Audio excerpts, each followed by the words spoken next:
say that if your marshal is responsible in any measure for the violations of the laws of war committed by the men under his command in the Philippines, anything less than the death sentence would be a mockery. We therefore respectfully recommend that if the accused is found guilty as charged, the sentence be death.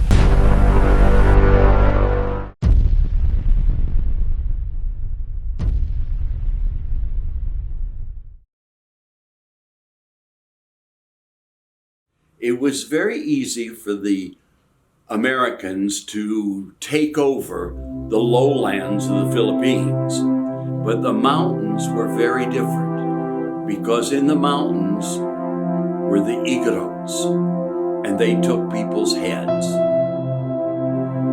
And they sent to America, to Nebraska, Kansas, Iowa, for school teachers. And they brought them here to the Philippines on a ship named the Thomas, and they called them the Thomasites. They then took wagons and came up to Baguio on a very primitive trail and road. And when they got here, they made a camp, and then each teacher was given books and pencils and sent into the mountains to live with headhunters. And they started schools in all these remote villages.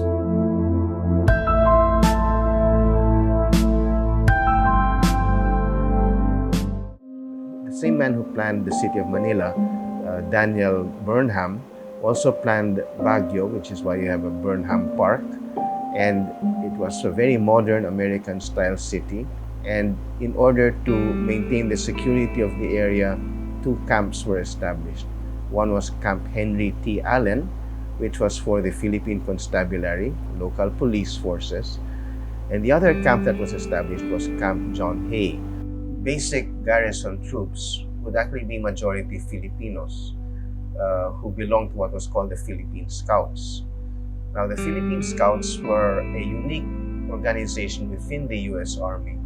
They had originally been mobilized to fight against the independence forces in 1899. Initially, they were locally recruited from various parts of the Philippines, but by 1901, they were consolidated under one organization called the Philippine Scouts. So all the soldiers, all the enlisted men, and most of the non-commissioned officers were themselves Filipino, but the officers would be American. So this became a very strong unit of the U.S. Army in the Philippines, perhaps in fact the most professional unit of soldiers in the Philippines, who were Filipinos who were trained in American military methods. So the Camp John Hay was the base of this particular Philippine Scout unit. It also served as a rest and recreation area for the U.S. Army forces in the Philippines.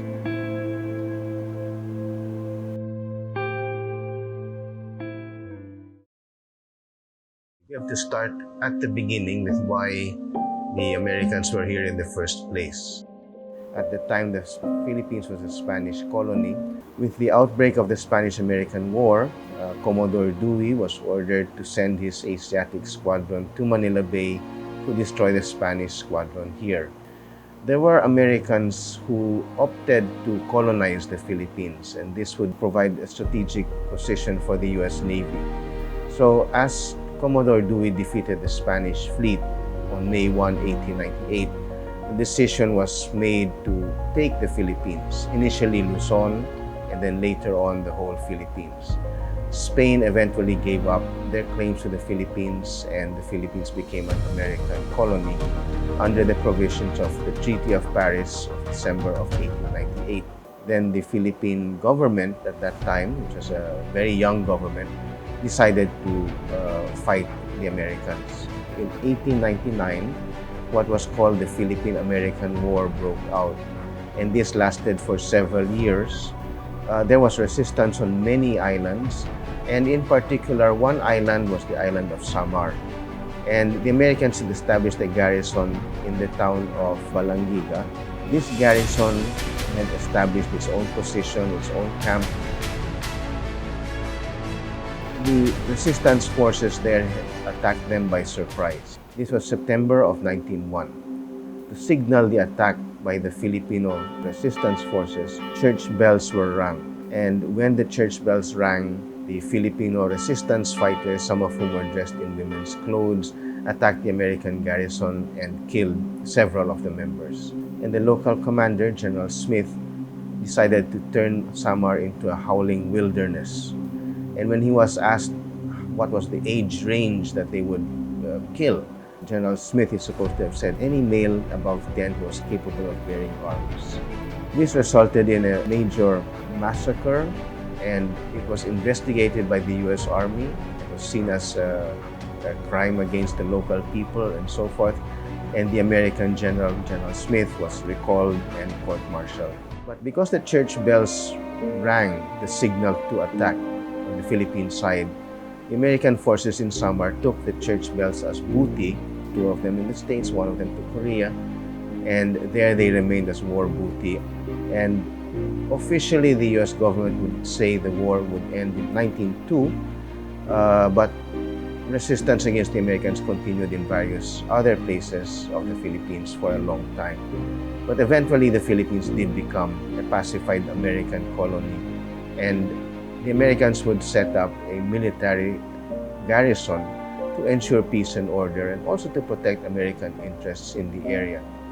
While the garrison was based mainly in Manila, it was decided to set up camps all throughout the Philippines to ensure regional security. And one area that they wanted to build was the area that became known as Baguio.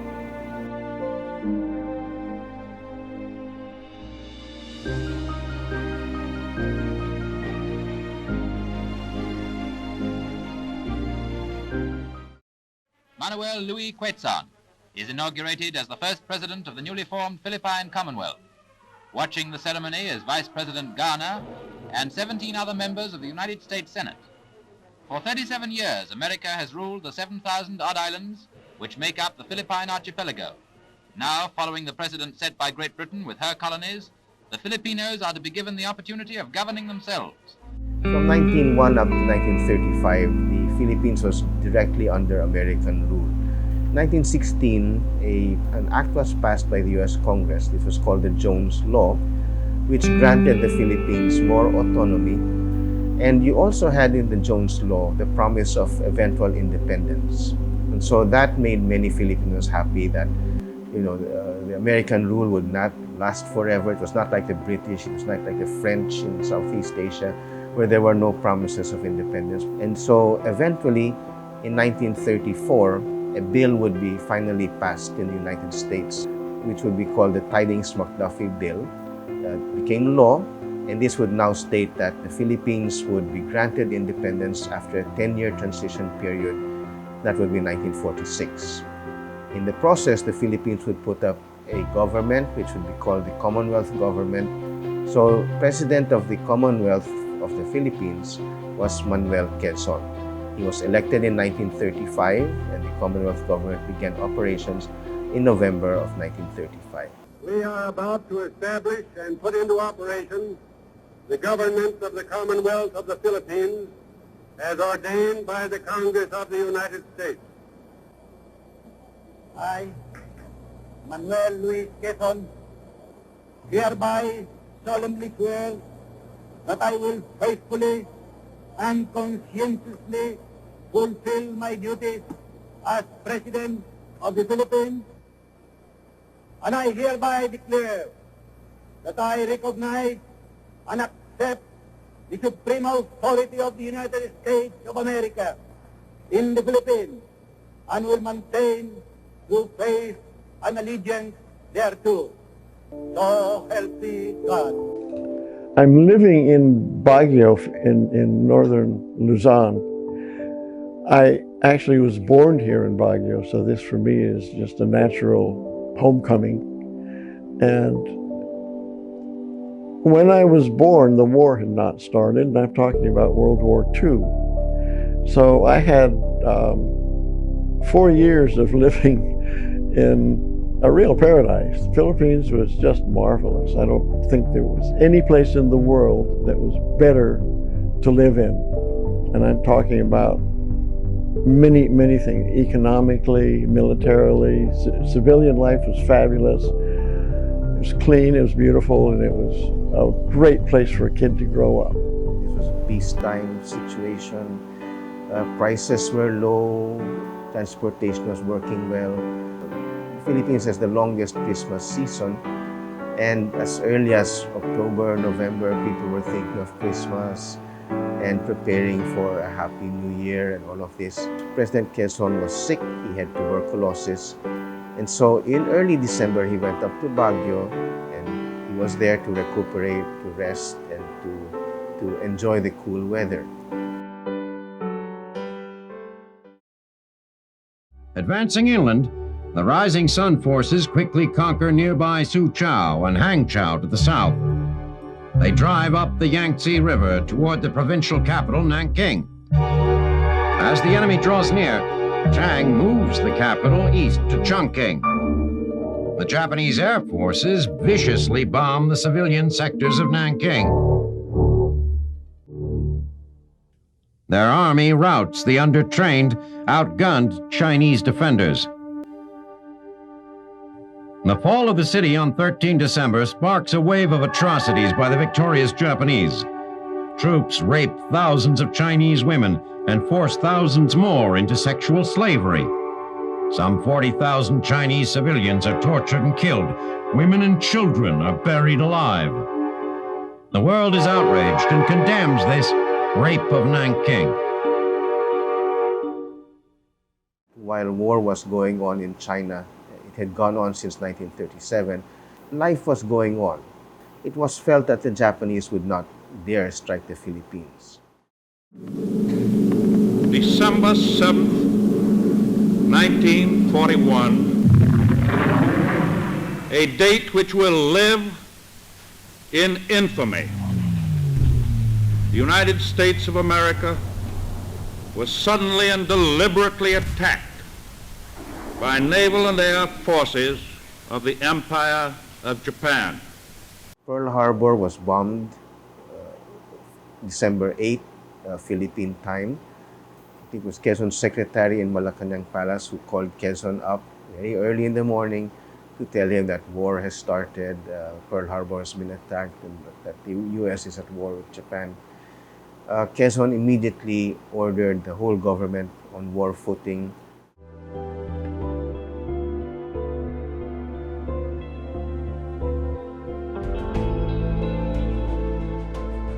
This was about 5 o'clock in the morning, 6 o'clock in the morning. And 2 hours later, that's when the Japanese bombers flew.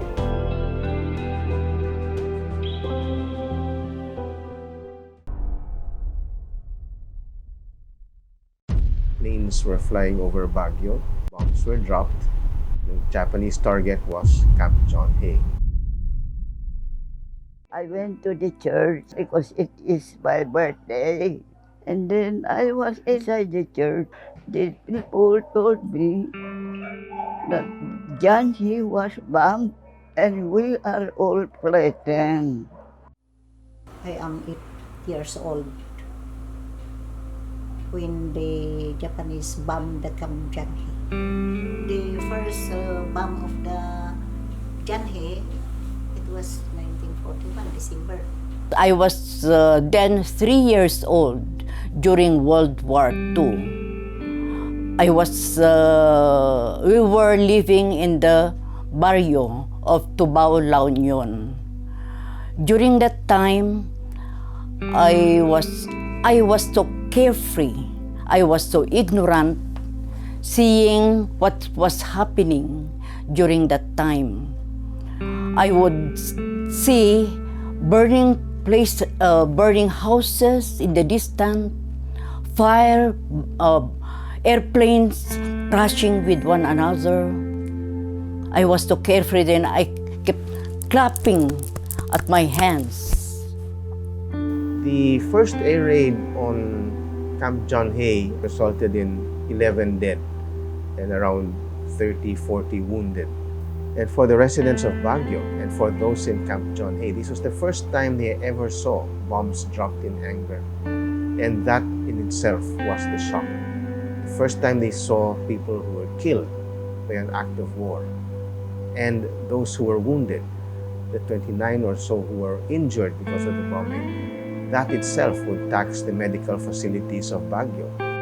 The Filipinos wound up fighting side by side with the Americans, fighting for the same values, fighting for the same ideals, principles of democracy, freedom of speech, freedom of movement, which was really what very much against what the Japanese and their allies were proposing, a totalitarian system, militarist, fascist rule, and all of this.